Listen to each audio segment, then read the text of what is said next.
back at the farm, the bunny farm. You guys, especially you anglers, I know your eyes are glued to the run behind me, and there's finally fish in there. The sockeye salmon runs are in there. They should be real fresh, chrome-looking fish, I'm thinking. So, oh, there's one right there. So after we get some voices heard, I didn't bring my waders, so I can't get the camera far over their side where they're following the fish game trail up the river and get them on video. So I'm gonna go up to the falls after this real quick and throw the camera in there, and I'll guarantee you there'll be a few fish in there we can look at. Be pretty cool. What else? I got guests at the house right now, so my brain's all scrambled. I usually got something I need to share with everybody, and I always forget. Usually. One thing I could share, a little tidbit, is I got a text from Dave yesterday, Dave Plattis, saying that the U.S. just dropped their whatever. I don't even stay up on top of the rules of what the travel rules right now. Being in Canada just doesn't matter. Being in the communist state of Canada. But anyway, Dave said, I think he said I can travel down to the U.S. So right away, he invited me to come down to a function in Washington State in June sometime. To possibly hang out with him and do some talking, public speaking. I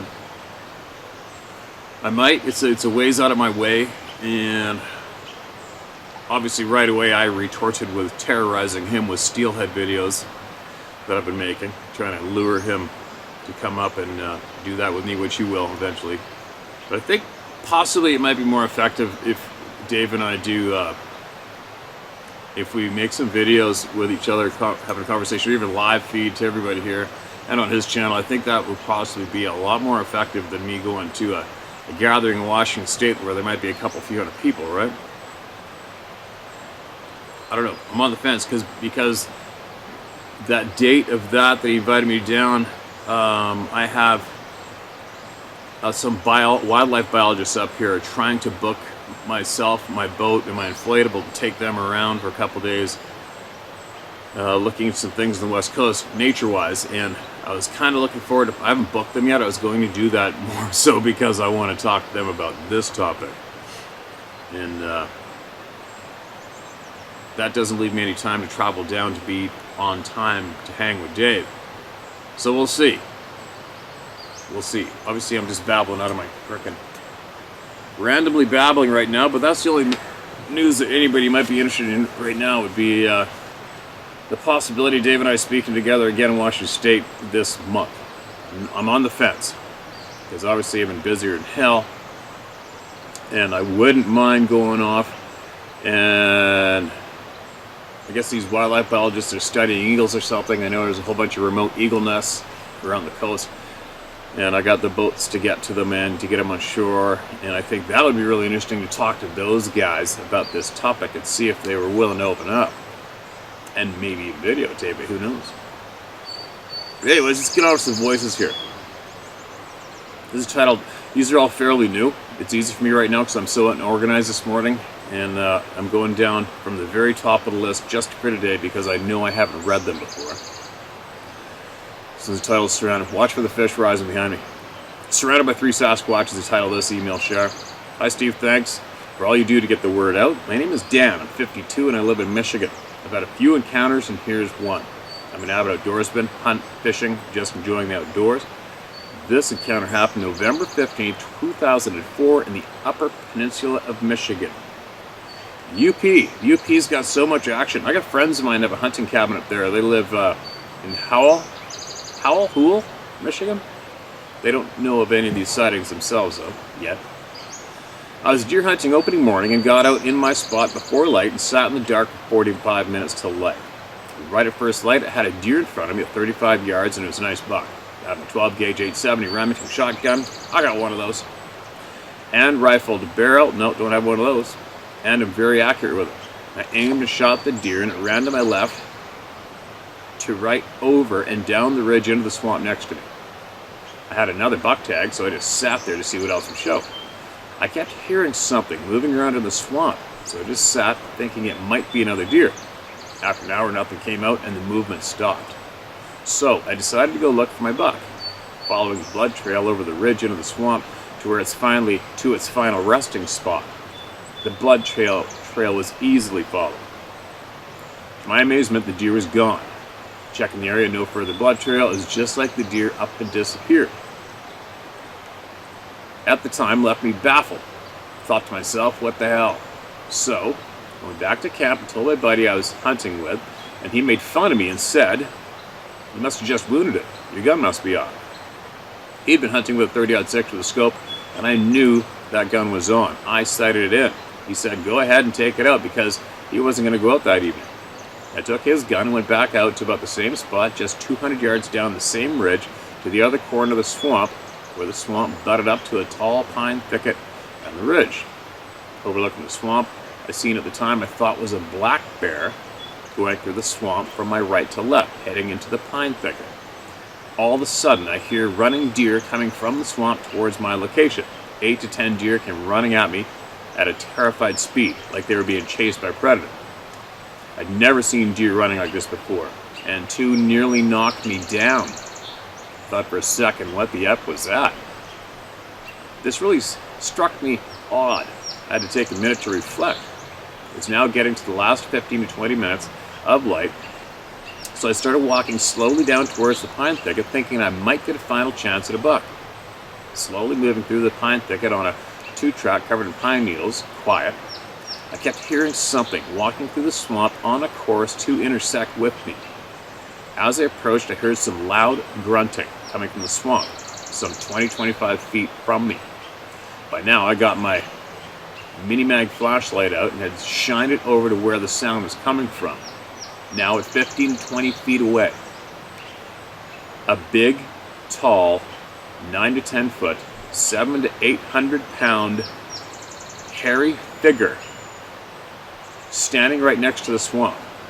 I froze, thinking, what the hell is that? I could see clearly what was a Sasquatch.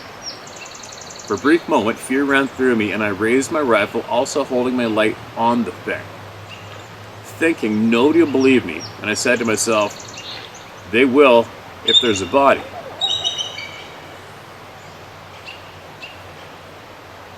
At that moment, the thing let out the most loudest roar I have ever heard. My whole body vibrates with the volume. Like one person said, if you stand in front of a really big speaker. Back to my encounter. At that time, I had a voice in my head. Say, "You don't want to shoot me, and I don't want to hurt you." And it was mind speak. Within what seems like seconds, I could hear 2 of them coming from behind me, one on my left and one on my right. Up there where I was, when it's dark out, you can't see your hand in front of your face, literally. I thought at the time I just want to get out alive, to see my family again. So I lowered my rifle and I said to them out loud, "I don't want to hurt you, and hopefully you don't want to hurt me, but I will defend myself if I have to." I wasn't afraid until I was surrounded on all sides, and I couldn't see the other 2, but I could hear them very close. Backed out away from them, and when I was 40 yards out, I turned and ran towards the road, which was 150 yards away. One caught me halfway and grabbed my backpack and picked me up. At that point, I can't remember, so I woke up next to the road an hour later. Steve, my friends, teased me saying I'm not afraid of anything, steel balls, but this rattled me. For years, nobody believed me except my wife, which knows I don't make stuff up. I've watched your channel since it came out, and have several times wanting to send you one of many encounters. Keep doing what you're doing. I appreciate you and what you're doing. People need to know what those assholes in Washington are keeping from the people. P.S. If you want me to send in more, let me know. Sincerely, Dan Priest. Dan, that is one hell of a story, man. One hell of an experience. Nothing anybody would envy you of. Not a chance. And of course, always, I think the answer's been consistently the same. Every single person that offers up more, we never say no. Okay, man, so send it in. Get it into us, please. Especially if it's going to help you or help other people, right? And then the physical contact, obviously going to be a handful of people that says, yeah, right. But think about how many people have emailed in that have had physical contact. That one picked up that kid looking at him. Kid looking at the turtle. When the man, when he was a little boy looking at that turtle, thing picked him up. We've had those two guys in a quad. Thing ran up behind him, flipped the quad upside down on them as they were ripping along.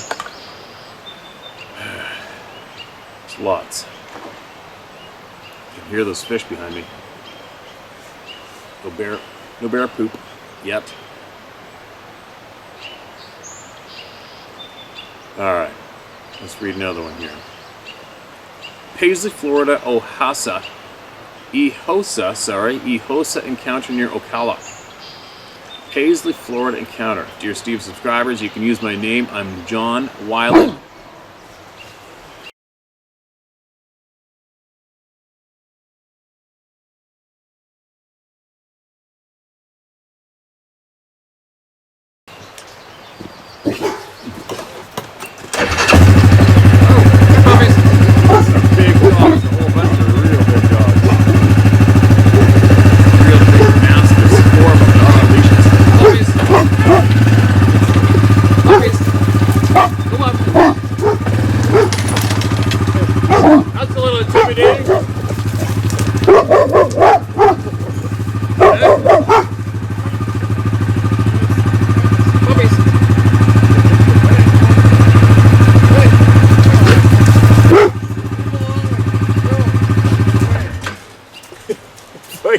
I'll try and get out, if you're leaving, I'll try and get out of your way. If not, I'll just go this way. Oh, I'm not leaving. I'm just making a video. Oh, shit. Yeah. Sorry, man. That's okay. It's kind of like I couldn't hear anything. All of a sudden, boom, there's these three big dogs I've never seen before. Hey, come on. I'll try and get him out of here. All good. Come on. That was a little different. Three big mastiffs, brindled up mastiffs. No collars on and no human beings right in front of him, like, whoa! Growling, making noises. It's kind of like, well, what do you do now? Well, this gets a hold of your leg. Wouldn't be too cool, right? Alright, here we go. Getting back on with it. This looks like a short one. It's titled, My Story. I've had a full life. Now in my mid-70s, I have hunted and fished from the Midwest to the Southwest. I've spent many hours in the field and have lived and been comfortable in remote areas. As an adult, I have never had an encounter with anything that I would consider unusual. When I was young, around 10 years old, I did have a sighting that I could not explain. In about 1959, I was sitting on the front porch of my home one summer night. I was raised in northern Illinois, and it was a warm and humid night. I seen something moving down the other side of the street. I first noticed it about a block up the street, and it steadily walked past my house and continued on until I could no longer see it. As it passed, I could only see the outline of it. I could see through it. The gait and arm swing at that time reminded me of a very large gorilla, only walking upright. It made no indication that it seen me. I was not afraid of what I was seeing and wondered why I saw it. At the time, I had never heard of Bigfoot or a Sasquatch, so that never entered my mind. Years later, when I seen the Patterson film, I thought, wow, that creature moves like what I saw, only not translucent. I told my husband about my experience, and he encouraged me to share my encounter. He said it was an important piece of the puzzle. Thank you for your time, Janet McMahon. McMahon? God, I hate mispronouncing people's names. Janet, I absolutely appreciate you emailing that in, especially with that point made. The point that, sadly, previous smaller handful of researchers refused to share that. If you had written into them, you wouldn't even have, nobody would have heard about your experience, and they definitely would have eliminated that point, the translucent part, because, you know, nesting monkeys that rut and migrate don't do that. Anyway. You're not alone, Janet. You know you're not alone. The amount of people of everyday walks of life, including the nuclear scientists, other professional backgrounds, have all noted the exact same thing. Right? So we talk about it here, and we share it here no matter what. Another person has witnessed something that many of us just cannot wrap our heads around at all. Many of us don't want to hear it all. But thanks to people, brave people like Janet, we're going to hear about it, and it's going to help somebody's puzzle piece get put together, right? Now, what do we have here? This is titled My Experience. Thank you so much again, Janet, for saying that in. I appreciate you. Appreciate you sending that. My experience and its effects. Dear sir, thank you for your time in reading this, and thank you for your mission to provide a welcome and safe place to share personal experiences. No problems. Not done without people like you, alright? This event took place in the late summer of Colorado some years ago. Camp was set up approximately 8,500 foot in elevation in the late afternoon of a very remote area of this mountain. The location was chosen because of its elevation, as well as numerous other factors such as water, dense old growth, etc. Mainly, however, it was because of its remote location. The purpose of this whole trip was to get our operators comfortable and familiar with operating in a woodland setting. Bluntly, we were armed to the teeth, blacked out and tacked out, as they would say. We were also 24 hours ahead of the rest of the crew, 3 strong. Our purpose was to prep the area for the guests who would be arriving later the following day. With all the prep work done, we gathered by the fire in the last light of the evening for a bit of banter about previous work we had done together, as well as going over details of the planned exercises for the coming days. The camp itself was nestled at the end of a very narrow gorge where the mountain continues its climb upwards. A small creek snaked around between camp and where the mountain continues with a very steep climb upwards another 1,500 feet. Our conversation and evening calm was abruptly ended with an unimaginable sound of a tree snapping and crashing to the ground. Without giving it a thought, the 3 of us headed in the direction of the noise. It was actually a short distance to the base of where the mountain and the creek meet. With flashlight in hand, we saw clearly what tree had come down. It had been 15 feet or so up the mountain and had been broken off about a foot above the ground. It was a live fir tree with a conservative diameter of 12 inches. Not a breath of wind. No rot in the tree, and a good clean break. Obviously no reason for this fresh live tree to come down. We looked at each other without a word, We looked at each other without a word said, and returned to camp. Back at camp, we quickly tried to reason what had just taken place and what possibly could have snapped that tree off, then moved away in absolute silence. All 3 of us are native to the Pacific Northwest and are very familiar with the native wildlife, and concluded quickly that literally nothing native could have taken a tree of such size. Bear, elk, moose can bust through a good-sized tree, sure enough, but nothing as large as this tree was. Yet something brought it down. We came to the conclusion that we should make a noise to push out whatever was in our little canyon, so we used the only real good noisemakers we all had plenty of. We opened up on the hillside like the jungle scene on a Predator, mowing the mountain from side to side. We each dumped several mags that ended in an ear-ringing silence. Not a step, not a twig snap, or a rock fall, nothing. What was it? We'll never know. It wasn't until many years later that the thought of Bigfoot had come to mind. Looking back, I'm guessing that's exactly what it was. A pretty little remote canyon was probably its home, and quite possibly its ancestors' home as well. In its own way, I'm figuring that it was asking us to move on. It's possible that it had tried other tactics earlier that day, and we had just been too busy to notice. Having the wisdom of some years now, I actually hold some regret for not being intelligent enough to realize we should have moved on. The following days brought no more such incidents or other such oddities to note. Whatever it was, it seems was effectively pushed out and left us alone. Well, sir, thank you again for taking the time. I spent many years in the wilderness of the Pacific Northwest. Not even once have I seen anything that even remotely resembled a Sasquatch, Bigfoot, or whatever you care to call it. I will say I've honestly never looked for it either. Honestly, never given it a thought till this year. It's been a pleasure listening to your readings, and it's actually led me to put 2 and 2 together on my own account. Keep up the good work, Eric. Eric? We don't put 2 and 2 together unless people like you bravely email us in. and share honestly what they've witnessed, right? So appreciate you, man. I'm glad this channel's helped you somewhat anyway, right? Man, the sun's bright. I haven't seen it for weeks. Let's get another one out. Hi, Steve. I'm Justin from Riverton, Wyoming. You've read 2 of my accounts within the last year. Well, in the last couple of months, I encountered a female with a juvenile. Plus, hearing what sounded like a cow calf being carried away. It was a horrible and sad sound it made.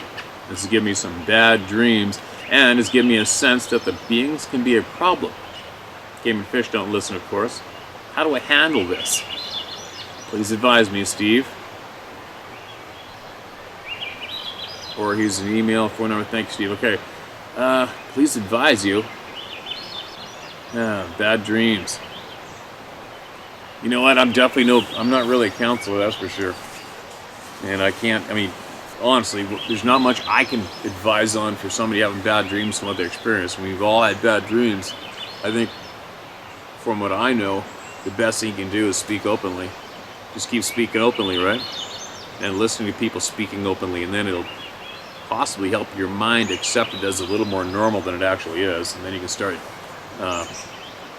piecing it together and dealing with that way.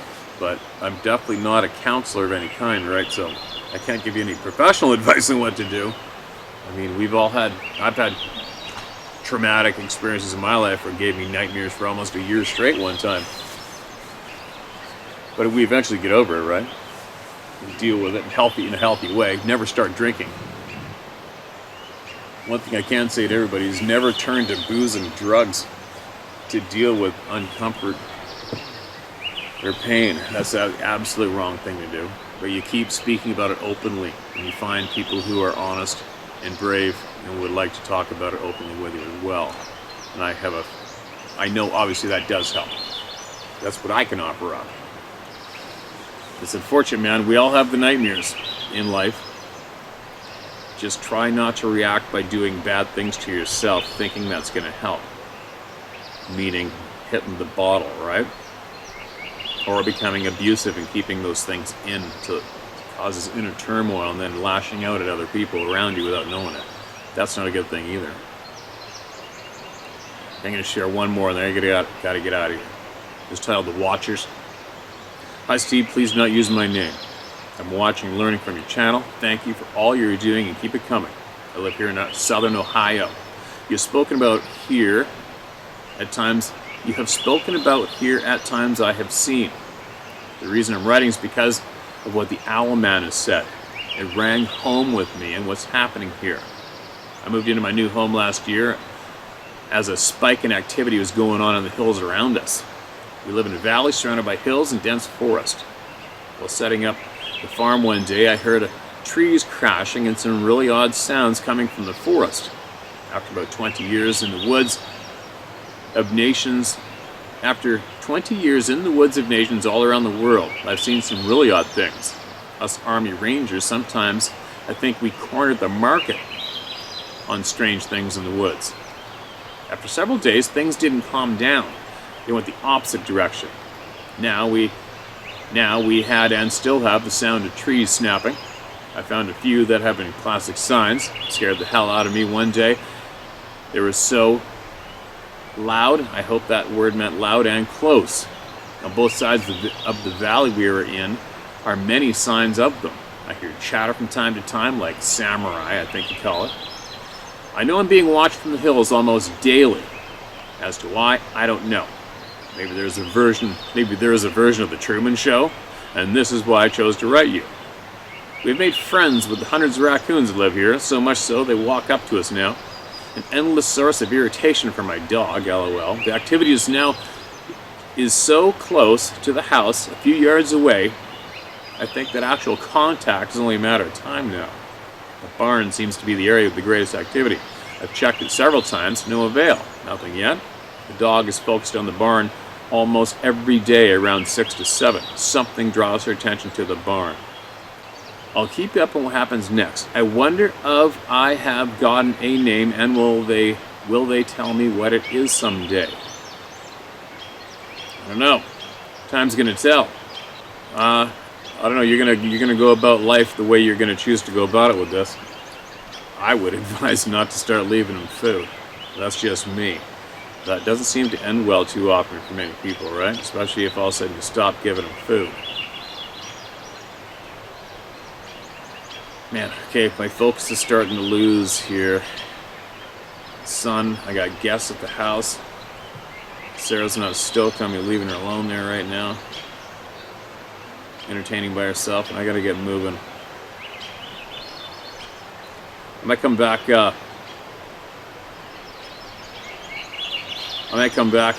this evening and do this again, because I'm getting behind, but here's one more short one I'm gonna get up before I go, alright you guys? This is titled Antler Sheds. Hi Steve, bless you man, you've helped me a lot and I appreciate it. You have my respect and love. Hey man, you're helping out by emailing, alright? Thank you for the kind words. I just want you to know, I'm aware of at least 2 other men that specifically have those type of experience like you had with that shed antler that was placed on a trail for you. One is related to animal skulls. He once requested to find one and now finds skulls placed on the path he travels in various woodland areas. All the best, Dean. Okay, that's kind of vague and quick, Dean. Thanks for emailing that in. You want to email again with more detail? You know, obviously somebody's finding skulls on the trail non-stop. That's a little odd. Also, what flavor of skulls, right? How old were they? How fresh were they? How are they positioned? What species was it, you know? But anyway, that's all she wrote. I'm going to take another cast here real quick in the rod and see what's in the water. I'll be back again shortly, guys. My concentration's... I can't concentrate right now. I gotta go. Anyway. There's a fish right there. I will be back shortly.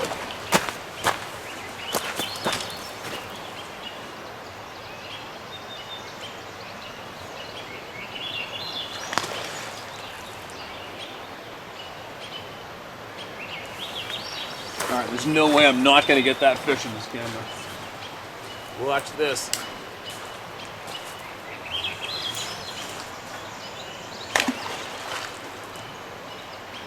Screw it, I'm going in there in my jeans.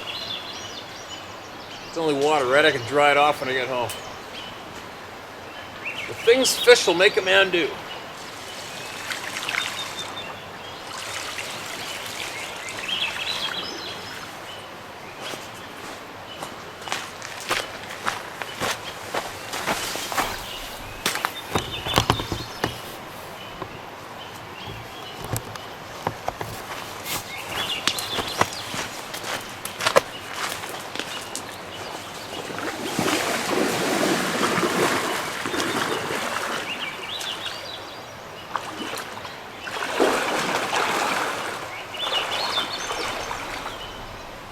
Now we're gonna get some action.